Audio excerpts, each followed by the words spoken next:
Do you find your daughter's addicted to her phone?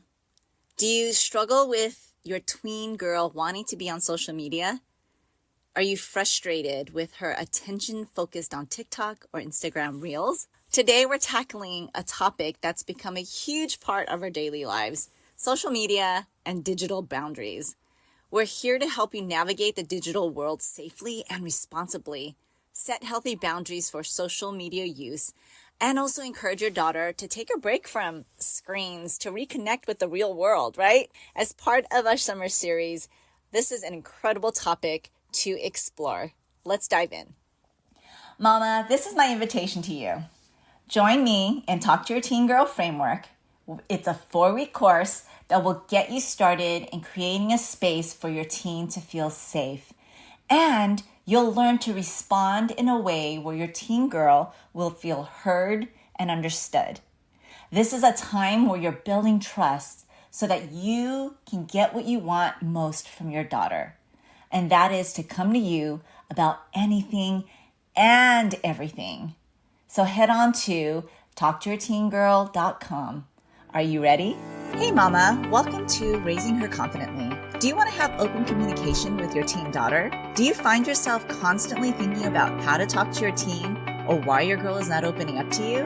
Do you wake up with confident intentions only to feel confused and frustrated when all you get are one-word answers from your daughter again? Hey, I'm Jeannie. I too was a mom raising young teens. I too felt grieved by the loss of my sweet, talkative little girl. I wanted her to come to me about anything, even if she was scared, and listen to my advice.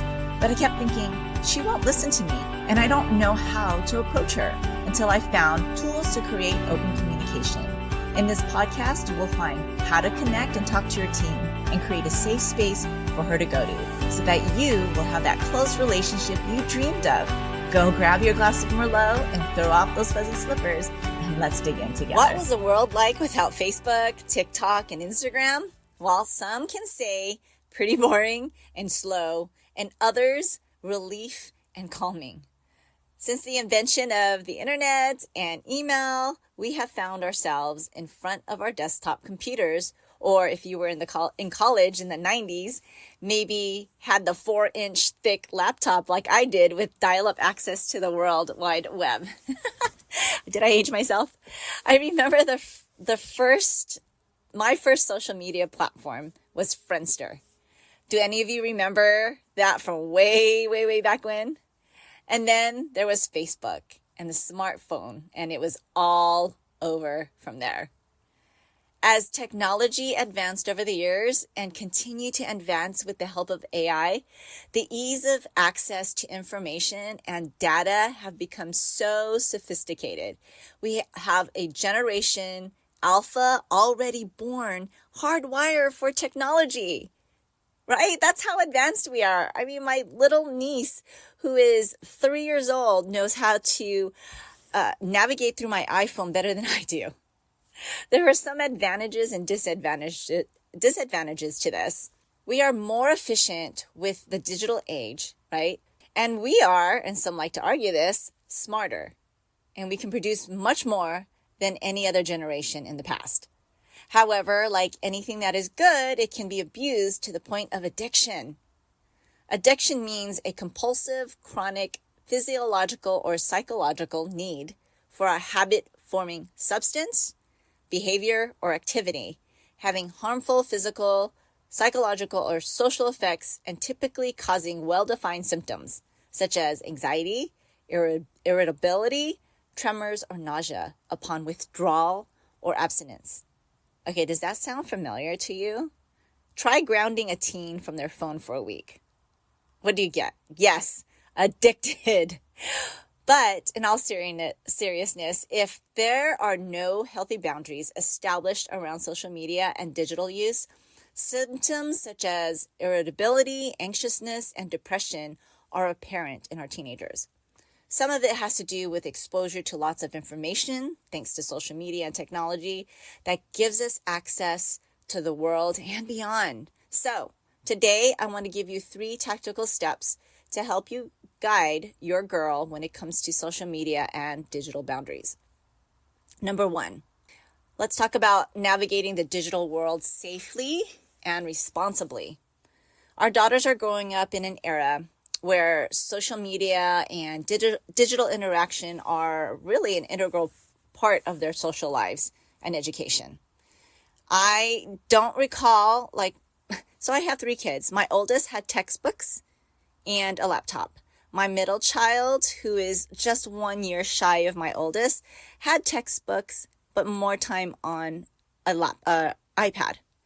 And my daughter, who is 3 years behind my middle, she had no textbooks in high school.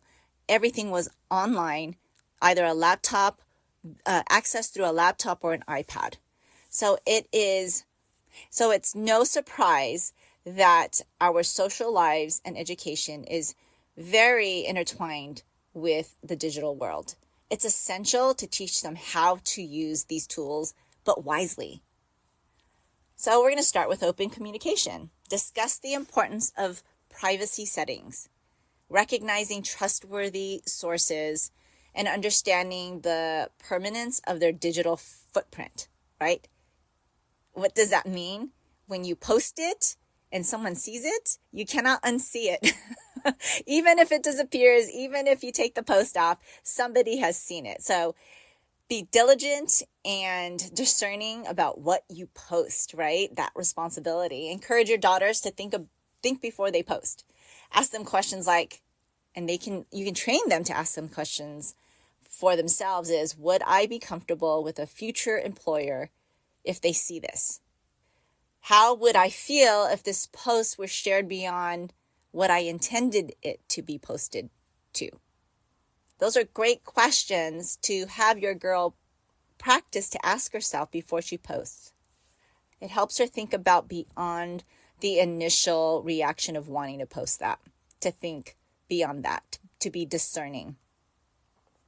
Another key aspect is really understanding the types of content they consume. Talk to them about the influence of social media on self-esteem and body image. I just talked about this an episode before this, in episode 153.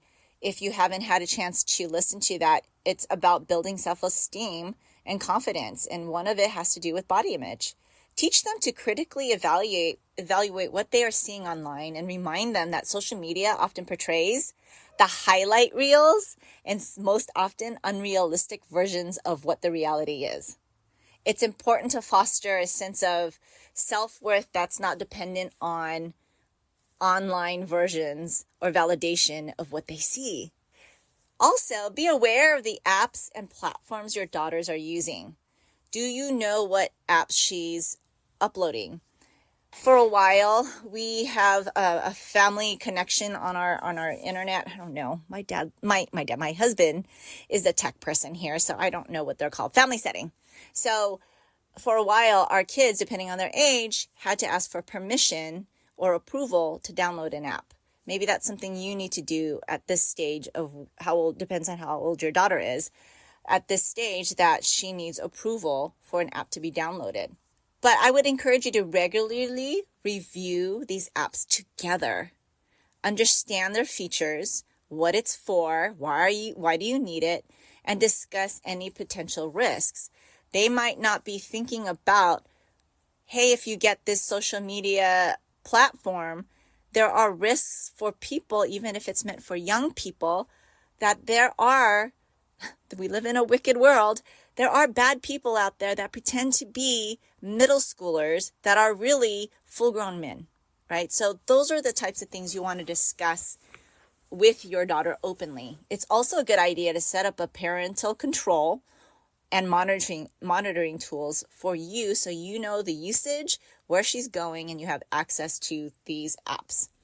But always balance this with respecting their privacy and encouraging trust. What does that mean? Depending on their age, if they have built trust and responsibility on your part and have proven over and over that they are responsible with this app, allow them space and respect to utilize it until they give you reason to not trust you, right? Another step is setting healthy boundaries for social media use. With the constant pull of notifications and the pressures to stay connected, it's easy for social media use to get out of hand, right? Here are some strategies to help maintain that balance. Establish clear rules around screen time. This might include setting limits on daily use, right? You can put a time limit too, and banning phones during meals or having tech-free hours in the evening. Consistency is key. They are going to push against these rules and they're going to try and test their boundaries and see when you will break.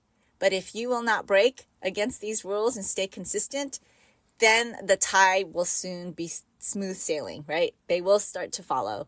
So make sure these rules apply to everyone in the household, including you parents, right? If this is a rule, then everyone's going to follow. If we don't have phones at meals, then that means everyone, including the adults, don't have phones at the table. It's a great model. And of course, teens are going to push and look what's fair and what's not fair. But if you are being consistent with it, so will they. It's also helpful to encourage a balanced routine. Make sure your daughter has plenty of offline activities that they enjoy, whether it's sports, reading, arts and crafts, or spending time with friends and family. When they have fulfilling offline experiences, they're less likely to rely on social media for entertainment and validation. They will not fill their time and empty space with the phone if they have other activities going on, right? Another strategy is to create a designated charging station outside of their bedrooms. This can help ensure a good night's sleep, right? They're not on their phones while their phone is charging. They're free from the temptation of late night scrolling. So encourage them to use an alarm clock instead, like the good old alarm clocks, instead of their phone to wake them up. So minimizing like early morning exposure to social media, right? They can't just easily grab their phone while they're still in bed and start scrolling because the charging station is outside of their bedrooms. And you want to regularly check in with your daughter about their social media experiences. Ask them how they feel after spending time online and listen to their concerns. What are they scrolling through? What did they find? This can provide valuable insights into how social media is affecting your girl and help you adjust boundaries as needed. And finally, third part of the digital awareness, digital social media talk that we're having today is to encourage social media detox and real world connections. So in our hyper-connected world, it's more important than ever to take breaks from screens and nurture face-to-face relationships. Speaking of being on social media, I was on Facebook and I actually saw this post of pictures. It was like a comic strip type post and it said 1960s and there's these kids at the park and they're all playing with each other. 1970s, they're playing with each other at the park, interacting, talking. 1980s, they're playing card games at the park. Some are kicking the ball. And then you go into the 1990s, same thing, interacting with each other. Maybe you'll see one person with a cell phone or a pager. And then in the 2000s, there's a picture of kids on their phones, maybe a couple of kids on their phones, and then the rest are on the playground playing.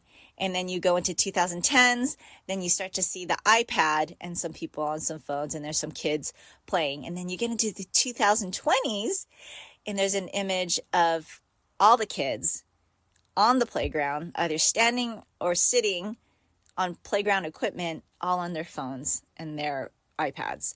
So this is so crucial for us to be able to teach our girls digital detox and be able to connect with each other. They're next to their friends, but they're on the phone, right?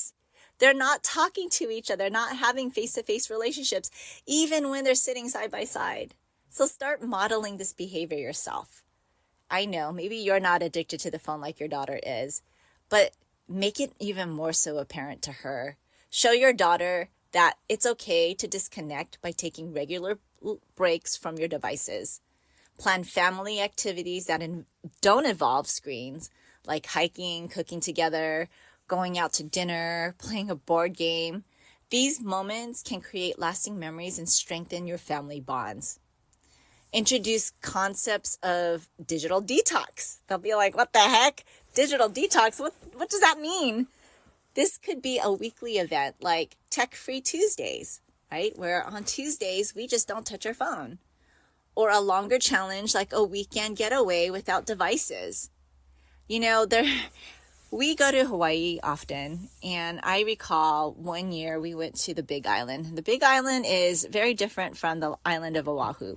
Not a lot of city life. It's a lot of rural, small towns. And in many parts, we had rented an Airbnb on the Hilo side of the island.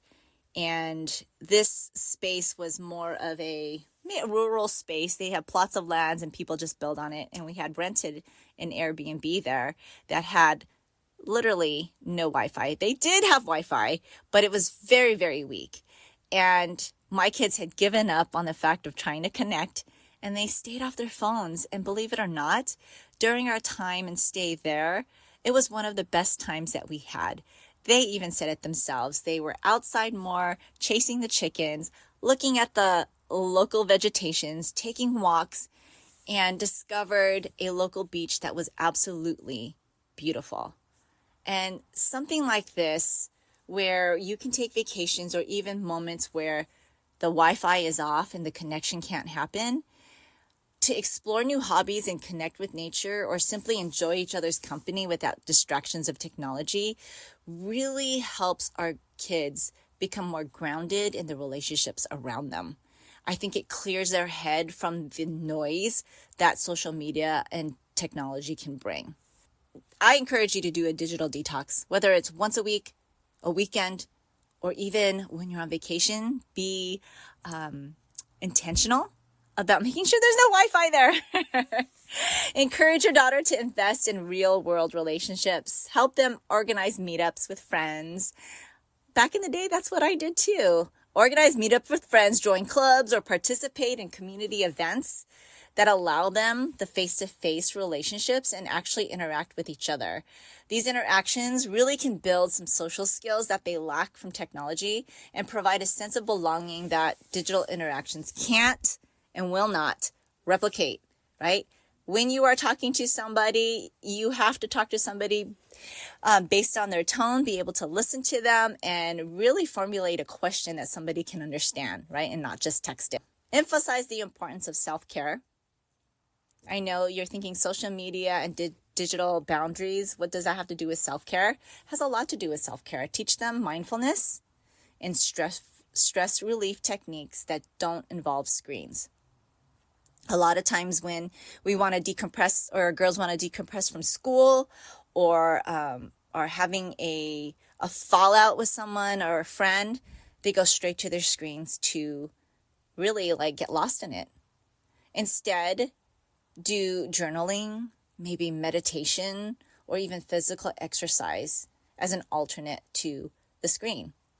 A balanced approach to technology can lead to healthier and happier lives.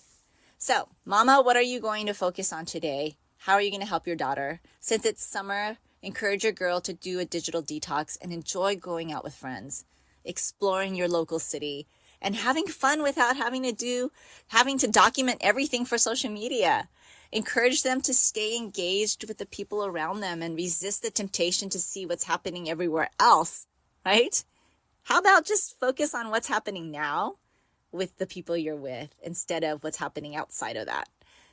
Navigating the digital world is a challenge. Believe me, even as adults, we are challenged by that. It can be a very difficult thing. But with open communication and clear boundaries and a focus on real world connections, we can help our daughters use social media in a way that is enhancing rather than distracting in their lives. So if you find yourself having challenges with even having open communication with your girl and can't see yourself beginning to take the steps to having healthy conversations, then maybe it's time for you to join me in the Talk to Your Teen Girl framework. I want you to head on over to talktoyourteengirl.com. I'll see you next week for our next episode in Raising Her Confidently Summer Series. I'll see you Monday. Hey friend, if this podcast inspired you or encouraged you or helped you in any way, I'd love for you to share it. You can screenshot this episode and share it in your stories on social media or text it to a friend who can use the support. It's the best way you can thank me. I want to let other mamas know they are not alone. I'd love to stay connected with you. You can find me at raisingherconfidently.com. Until next time, live full of grace, Jeannie.